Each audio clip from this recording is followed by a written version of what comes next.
imagine, hindi man lang nila naisip na paano ang taong bayan.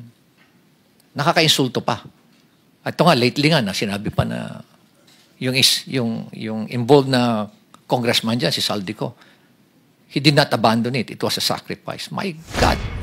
Much, Mr. Chair, thank you, and to our special guests and fellow public servants. Magandang umaga ho sa inyo lahat. I had a very brief stay with ICI, Mr. Chair. But one thing that I found out, there are actually only three players, main players yan. Yung mga korap na politiko, yung mga korap na mga bureaucrats, and we're talking about infra, ibig sabihin mga korap na DPWH officials, at yung mga korap din ng mga contractors. Lahat sila korap dyan. Lahat. And the way I see it, it has become a cottage industry, a livelihood program. Sa laki ng perang involved. There should be 5 major players.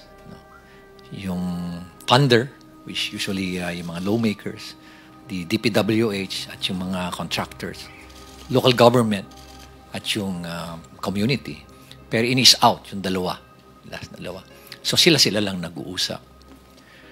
Most of the time, when we ask them, bakit hindi kayo transparent sa records? Bakit hindi nyo ilabas? Ang lagi nilang sinasagot is, paano kung i-alter nila? Paano kung baguhin at sirahin kami sa social media? So, ibig sabihin, anong mechanism? And that's the reason why we're pursuing this, itong transparency and accountability mechanism. And, na-introduce nga itong blockchain sa amin. So, pag in-introduce mo, sinabi mo na sa mga official na yan na, bakit hindi nyo i-blockchain? Wala na silang rason. Kasi very weak yung kanilang alibay. Nasabihin na, hindi namin gagawin yan kasi baka nakawin. O kaya baka i-alter kasi sirain pa kami. So, it's a very weak alibi. Pero may rason pa rin sila. May lusot sila. I was really surprised when suddenly I was asked or there was a press conference without even consulting me, calling for me. And it was actually a hastily arranged press conference. Then suddenly, binabanggit na doon na I'm not an investigator, I'm just a legal advisor. When in fact, sila naman ang gumawa nung designation na yun, legal advisor and investigator. So there were contrasting na mga pronouncement. Kakayanin ko pa yun tatanggapin ko pa yun Tatanggapin ko rin na wala akong authority over the PNP CIDG, which is true. But we took the opportunity to enter into an MOU. Nakipag-MOU kami to our initiative. Nag-MOU kami with PNP, with forthcoming yung sa NBI, with civil engineers, with IBP, mga lawyers. Ang dami mga volunteers. Even with structural engineers. Meron din with watch group with M4GG. Para at least everybody, it's a whole of the nation approach. Kasi nga overwhelming. One thing that I found out is I anticipated that it's widespread. But the level, the depth, and the magnitude is really overwhelming. That hindi mo kakayanin ng 1 taon, 2 taon to investigate because it's in thousands of cases. Sabi ko nga, it became a cottage industry. Sa isang probinsya nga lang, sabi mo, isipin mo mga 50 ghost projects, 40 ghost projects. O kaya undocumented na mga projects, umaabot sa 9,000. Sa isang probinsya pa lang yan. Paano pa kaya sa ibang probinsya? At ang isang mga nakikita namin doon is, why is it na ang lumalabas sa NEP for a particular district, 1-point-something million lang ang hinihingi mo. I have the records. Or 2.5 lang sa President's budget.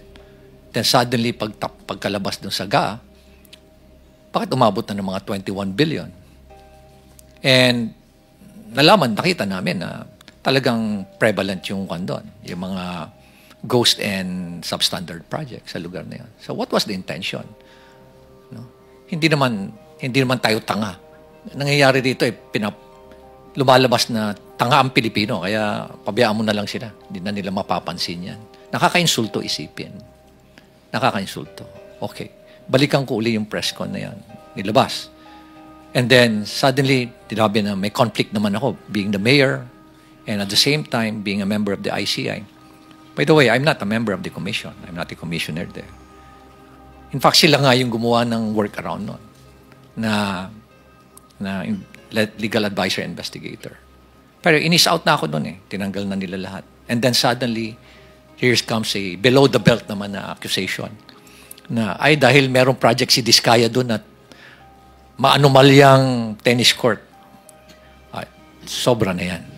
Yun na hindi ko matake. Di ba? Parang pinapalabas mo pa na korap ako. Ay, yan na. Mag-aaway na tayo dyan. Ano? Sa unang-una, sabihin ko nga, kung bulok ba ako, lalabanan ko yung mga very powerful na tao dyan. Di ba? You have to make sure that you have the moral ascendancy bago mo labanan yung mga tao. Otherwise, masisira ka din. So, nonetheless, I think I struck a nerve. No? I don't like to, expound further. Basta I believe I struck a nerve or several nerves na they panic at kaya ganun ngayon nangyari. So, I would like to end yung aking experience dyan sa ICI. But one thing that I can say is that there's no transparency. There's no transparency whatsoever. Nakita namin yan ni Secretary Vince. Tinago lahat. No? And they are just so comfortable doing it. They're not afraid. Imagine, hindi man lang nila naisip na paano ang taong bayan. Nakaka-insulto pa. At ito nga, lately nga, sinabi pa na yung involved na congressman dyan, si Saldico, he did not abandon it. It was a sacrifice. My God! Nagdakaw ka ng bayan, kasi sasabihin mo, it was a sacrifice on your part. And it's not an abandonment. Ganyan na ba kababa yung standard natin sa Kongreso? Mr. Chair? Ganyan na ba tayo kawalang hiya ngayon? Manhid? Di ba? Napaka callousness, hypocrisy. At nakaka-insulto sa mentalidad natin Pilipino. So from there, Mr. Chair, please allow me to read my position paper on why we're pursuing this blockchain initiative. Go ahead. This will just take about 5 minutes, Mr. Chair.